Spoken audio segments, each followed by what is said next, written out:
Welcome to dream education. दोस्तों आज है 2 सितंबर और आज मैं आप सबों को करंट अफेयर के टॉप 10 क्वेश्चन करवाने जा रहा हूं और साथ में इससे जुड़े सभी पॉइंटों को भी डिस्कस करते चलूँगा। सो दोस्तों वीडियो शुरू से अंत तक देखिएगा।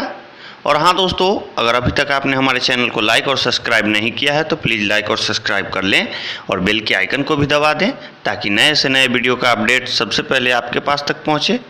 चलिए टाइम को वेस्ट ना करते हुए चलते हैं आज के पहले प्रश्न की ओर। देखते हैं पहला प्रश्न कौन सा है। हाल ही में formula 1 Belgium grand premium league 2020 को किसने जीता है? तो दोस्तों इसका सही उत्तर हो जाएगा ऑप्शन ए, लुइस हैमिल्टन ने हाल फिलहाल में ही फार्मूला 1 ग्रैंड प्रीमियम लीग 2020 को जीत लिया है। अब बात करते हैं इनसे जुड़े कुछ मोस्ट इंपॉर्टेंट पॉइंट की।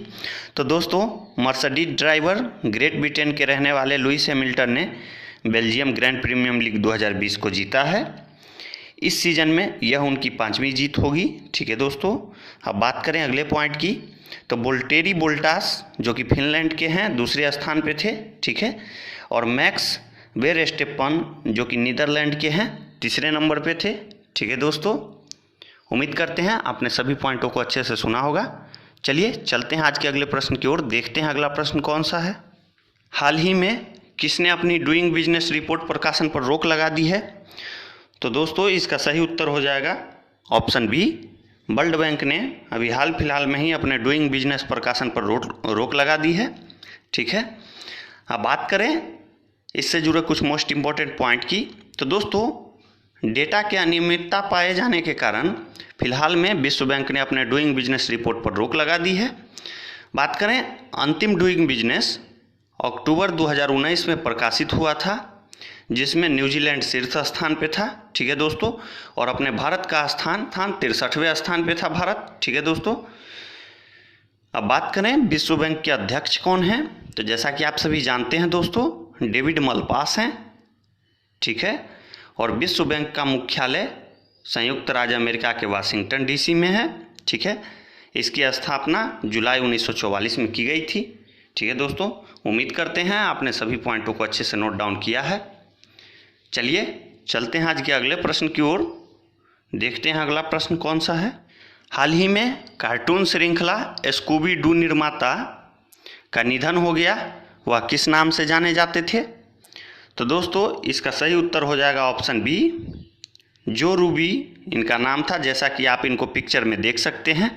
ठीक है, यह अमेरिका के रहने वाले थे दोस्तों और इन्होंने अमेरिका के एनिमेटर लेखक और निर्माता केन स्पियर्स के साथ मिलकर स्कूबी डू कार्टून श्रृंखला का निर्माण किया था, जो कि आपके अमेरिका में फ़िलहाल में भी बहुत ही फेमस है, इसलिए आप इनको याद रख सकते हैं।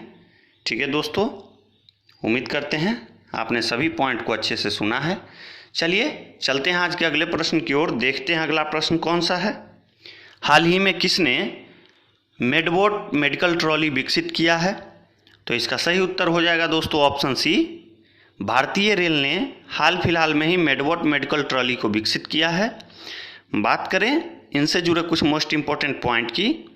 तो दोस्तों रेलवे ने कोविड-19 रोगियों को दवा खाना इत्यादि देने को मेडबोट नाम से एक रिमोट से चलने वाली ट्रॉली विकसित की है। ठीक है, वर्तमान में यह डीजल रेल इंजन कारखाना के अस्पताल में सेवा दे रही है।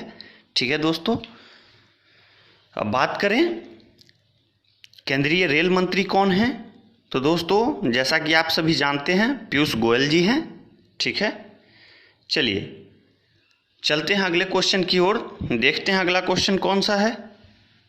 हाल ही में राजनेता हरिकृष्ण बसंत कुमार का निधन हो गया, वह किस पार्टी से थे? तो दोस्तों इसका सही उत्तर हो जाएगा ऑप्शन ए, वह कांग्रेस के सांसद थे। ठीक है, कांग्रेस पार्टी से सांसद थे।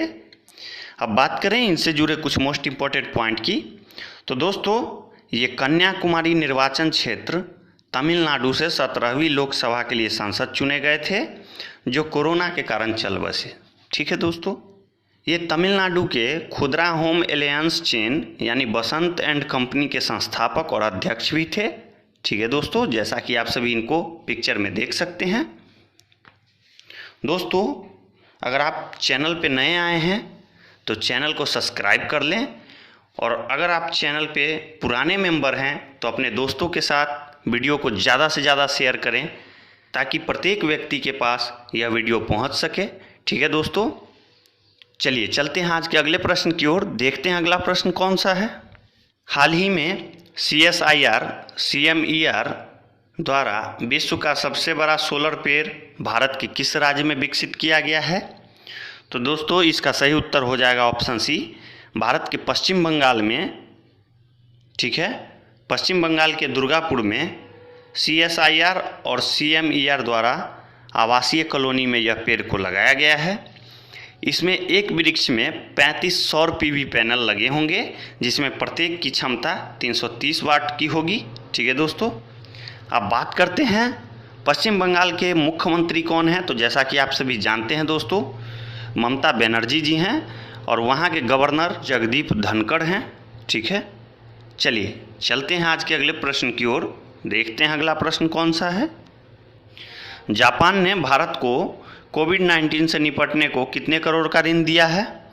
तो इसका सही उत्तर हो जाएगा दोस्तों ऑप्शन बी, जापान ने अभी हाल फिलहाल में ही 3500 करोड़ का ऋण भारत को दिया है।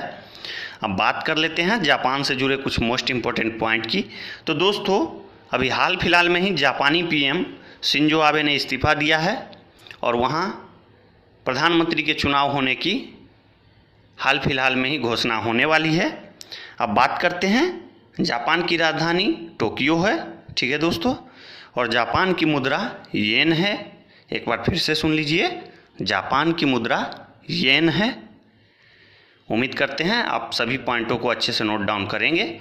चलिए चलते हैं आज के अगले प्रश्न की ओर। देखते हैं अगला प्रश्न कौन सा है। वर्ष 2020-21 की पहली तिमाही में भारतीय अर्थव्यवस्था में कितने प्रतिशत की गिरावट देखने को मिली है? तो दोस्तों इसका सही उत्तर हो जाएगा ऑप्शन बी, 23.9% की गिरावट पहली तिमाही में देखने को मिली है। दोस्तों 2019-20 की पहली तिमाही में 5.2% की वृद्धि भी दर्ज की गई थी। अब बात करते हैं सांख्यिकी और कार्यक्रम क्रियान्वयन राज्य मंत्री कौन हैं? तो दोस्तों राव इंद्रजीत सिंह इनका नाम है। ठीक है, चलिए चलते हैं आज के अगले प्रश्न की ओर। देखते हैं अगला प्रश्न कौन सा है।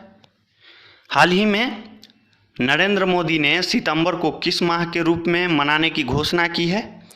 तो दोस्तों इसका सही उत्तर हो जाएगा ऑप्शन ए, पोषण माह के रूप में मनाने की घोषणा हाल फिलहाल में ही नरेंद्र मोदी ने की है। ठीक है दोस्तों, अब बात कर लेते हैं इससे जुड़े कुछ मोस्ट इम्पोर्टेंट पॉइंट की। तो दोस्तों रेडियो पर मन की बात में मोदी जी ने इसकी घोषणा की है। हम बात करते हैं इस माह में माई गवर्नमेंट पोर्टल द्वारा फूड एंड न्यूट्रिशन क्यूज और प्रतियोगिता लोगों को जागरूक करने के लिए चलाया जाएगा। ठीक है दोस्तों, इस माह में स्टैचू ऑफ यूनिटी में एक विशेष प्रकार का पोषण पार्क भी बनाया गया है, जहां मौज मस्ती के साथ पोषण संबंधी जानकारी भी उपलब्ध होंगे। ठीक है दोस्तों, उम्मीद करते हैं आपने सभी पॉइंटों को अच्छे से सुना है।